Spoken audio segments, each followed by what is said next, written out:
the greatest reliever baseball ever has seen and probably ever will see, had a modest career goal in mind when he dropped out of school in the 9th grade to work 6 days a week on a commercial fishing boat captained by his father. Mariano Rivera II, born and raised in the poor Panama village of Puerto Caimito, never intended to be another Mariano Rivera Sr. Fishing for sardines never was his thing, even though it provided a little spending money for a few years. As a teen, Rivera enjoyed playing baseball, but he only developed into a good but not great amateur position player after learning the game as a kid, often playing on beaches during low tide with gloves made from milk cartons, balls made from fishing net wrapped with electrical tape, and using broomsticks or tree limbs for bats. Pelé was Rivera's first sports hero, and soccer was his favorite sport growing up, but any dream of making it big at that was killed by age 17 when ankle and knee injuries forced him to quit playing. Hall of Fame class of 2020 candidates. While Rivera was fishing on that commercial boat that his father was skippering, he figured he'd someday maybe make a living as a mechanic. 3 unexpected life events changed everything for Rivera, who went on to become a Yankees legend who is a cinch to be elected into the Baseball Hall of Fame on Tuesday as a first-time candidate. First, Rivera was convinced once and for all to quit fishing when he suffered injuries and lost an uncle when his dad's boat capsized during a workday as a 19-year-old in 1988. The next year, an unlikely baseball career began to blossom when a Yankees scout was in the stands as the shortstop, outfielder, catcher pitched for the first time, playing a tournament game for his Panama Oeste Vaqueros club, which was part of his country's best amateur league. 7 years of baseball highs and lows later, after Rivera signed with the Yankees at age 20, after he finally reached the big leagues in 1995 as a right-handed starter, after he won his first World Series ring as a setup reliever in 1996, Rivera was struggling as his clubs knew closer in 1997 when he was playing catch before a game and noticed crazy late movement on his throws.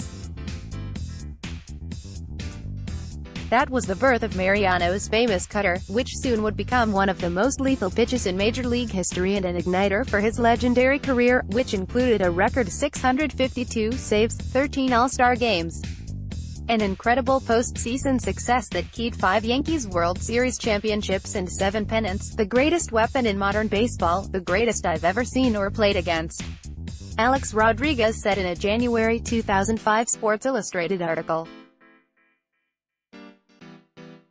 Rivera was so dominant during his career, and so classy all the while, that he might get to Cooperstown as the first ever unanimously elected Hall of Famer.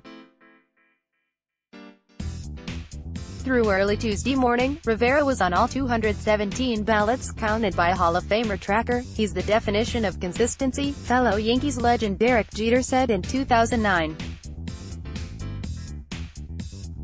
You can line up all the players who ever played the game. Mo's been as consistent as anyone. He does it in the regular season. He does it in the postseason. He does it in spring training. He did it in the minor leagues. He's pretty much been successful everywhere he's been. It all started back home in Panama for Rivera, who has an older sister and 2 younger bros. He might have unwillingly stuck with fishing for a livelihood if his father's boat hadn't capsized. After all, about 90% of the workforce in his hometown of 17,000 is involved in the fishing industry. The day that his father's 120-ton boat overturned, ropes used to pull in fishing nets snapped from the hydraulic system, injuring Rivera's ribs and mouth. It was scary, Rivera said a few years ago. Rivera jumped overboard and swam to the safety of a nearby fishing boat, but his uncle, Miguel Rivera, was badly hurt and later died in the hospital from his injuries. From that moment, I think he became fearful, Mariano Rivera Sr. told the Associated Press in 2013. From then on he began to practice more and go to the stadium. Rivera never really stood out in baseball until he caught the eyes of Yankees director of Latin America operations Herb Rayborn throwing lively 85-87 mph fastballs while working 7 shutout innings in his first ever game as a pitcher, a relief outing. The radar wasn't really being lit up, but what I liked about Mariano was his looseness, a nice loose arm, Rayborn told the New York Daily News in 2015. and his fastball had a lot of movement. I could picture him pitching in the majors, Rayborn told a Yankees scout Chico Herron, who asked Rivera to attend a tryout a week later. About 25 miles from home in Panama City, Rivera impressed throwing for Herron. That led to a second audition, and a few days later the Yankees signed Rivera for $2,500 on February 17, 1990. Rivera, 20, promptly took his first flight and left his country for the first time, traveling to the Dominican Republic for a spring training. Then, by early summer in '90, the lanky 155-pounder who spoke no English was in Tampa to begin his pro career pitching rookie ball for the Gulf Coast League Yankees. Rivera spent 4 full seasons and part of his 5th working his way up the Yankees farm system, mostly as a starting pitcher, and injuries contributed to this slow development. In August 1992, he had elbow surgery to repair a frayed ulnar collateral ligament, which erroneously was reported by many outlets as Tommy John surgery. Regardless of the severity, Rivera wasn't regarded as a top prospect and thus passed over by the Florida Marlins and Colorado Rockies when he was left unprotected for the 1992 expansion draft.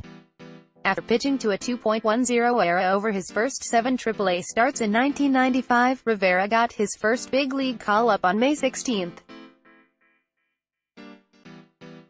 A week later, Rivera made a humbling major league debut as the Yankees' emergency starter for injured left-hander Jimmy Key, as he was roughed up for 5 runs over 3 1/3 innings in a 10-0 loss to the California Angels in Anaheim, Calif. Rivera's rookie season included a lot of struggles, as he was 5-3 with a 5.51 ERA in 19 outings, 10 as a starter. The Yankees, however, liked seeing his velocity suddenly jump from about 90 miles per hour to 95 during a short return to AAA. They also liked some of his September outings as a reliever, and they loved his 5 1/3 shutout innings over 3 appearances in the playoffs against the Seattle Mariners. All of that built the momentum for Rivera, won a job in the Yankees bullpen during spring training 1996, and then he did so well early in the season that was promoted from a middle relief role to being closer John Wetteland's setup man.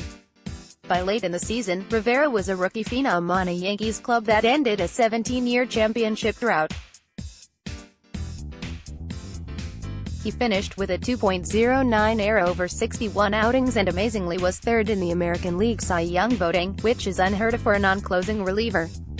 Realizing they had something special, the Yankees let Wetteland walk as a free agent in December of '96, even though he was the reigning World Series MVP, because management believed Rivera was ready to handle closing. Rivera's greatness as a closer took a little time, as he blew 4 of his first 6 save opportunities in 1997. Encouragement from manager Joe Torre and pitching coach Mel Stottlemyre proved huge. "I told them I felt horrible because I wasn't doing my job," Rivera told the AP in 2003. "The harder I tried, the tougher it got. It was like moving in quicksand. I kept sinking. Joe told me, as long as you're here, you'll be the closer. That's exactly what I needed to hear." The vote of confidence led to a resurgence. Then Rivera got a lot better when he shockingly discovered he could throw a nasty cut fastball while playing catch with fellow reliever Ramiro Mendoza before a June 1997 game. Rivera initially tried to change his grip to stop the ball from moving so much before a light bulb in his head went off.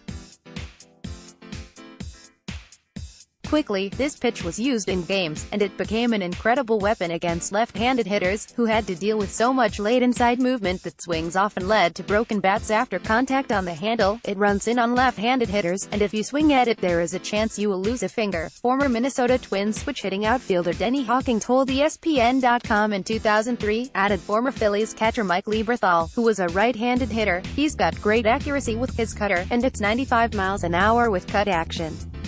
So you've almost got to say to yourself, okay, if it starts at my hip, if it looks like it's going to hit me in the hip, I should swing." The rest is baseball history that probably never will be matched, as Rivera achieved a level of regular season and postseason greatness that no reliever has come close to matching over a 19-year career that ended in 2013 with him pitching to a 2.11 ERA and saving 44 games as a 43-year-old. "There ain't no secret to my success," Rivera told Sports Illustrated in a 1997 interview. "Just play baseball, throw strikes, go after hitters. When they're in the batter's box, they're the enemy. If you give them a chance, they'll kill you. Don't let them breathe. Never get beat with your second-best pitch. God gave me this talent, so I use it." Rivera's most impressive statistics have to be his 8-2-1 record, 0.32 ERA and 42 saves over 96 career postseason games. He was on the mound when the Yankees won the 1998, 1999, 2000 and 2009 World Series. "If you don't think about pressure, you can have success," Rivera told the USA Today. In 2016, Rivera did give up the game-winning hit to Arizona Diamondbacks outfielder Luis Gonzalez in Game 7 of the 2001 World Series, but on a cheap blooper off a jam shot. Rivera isn't haunted by disappointing outcome. In fact, believe it or not, a part of Rivera is very relieved that the Yankees lost that World Series. If they'd won Game 7, the Yankees would have returned to New York for a parade, which would have led to teammate Enrique Wilson going through his plans to fly back home to the Dominican Republic on November 11. The plane that Wilson would have been on, American Airlines Flight 587, crashed into a Queens neighborhood after taking off from JFK Airport exactly 1 month after the 9/11 terrorist attacks, and all 260 passengers perished. "I am glad we lost the World Series, because it means that I still have a friend," Rivera told Wilson following the crash. Rivera's character was applauded throughout his career. A devout Christian, his faith strengthened in July 1999 while he was having a poor outing during an interleague game at Yankee Stadium against the Atlanta Braves. He claims that the Holy Spirit came to him that night when he was on the mound struggling. In his autobiography, The Closer, Rivera wrote, "I am concentrating deeply and can feel my heart opening up. Suddenly I feel the overpowering presence of the Holy Spirit. My English isn't good enough to describe what this feels like. Neither is my Spanish. You just have this supercharged sense of the Spirit in your heart, pouring into your soul. I am the one who has put you here," the Spirit says. "I stop. I turn around and look up at the 50,000 people surrounding me. I know what I just heard, and know that I am the only one who heard it." The tone of the voice is joyful, but it is also admonishing. "I am at a point in the season and in my career at which I feel very much in charge of what I am doing on the mound. I don't express this outwardly, but I am so full of confidence and vigor that it's as if I am the one calling all the shots. In this moment, the Lord has apparently decided that I've gotten a bit too big for my closer's britches, and that I need to be reminded that He is the one who is all-powerful, not me." Rivera and wife Clara now runs a church in New Rochelle, New York, Refugio de Esperanza. He also donated $850,000 to open a church in his hometown and annually gives more than $500,000 to church ventures in Panama and the New York region through his charity, the Mariano Rivera Foundation. The reliever who is better than everyone lives by the motto that he's not better than anyone else. "That's important," Rivera told Sports Illustrated in 2011. "I always do that.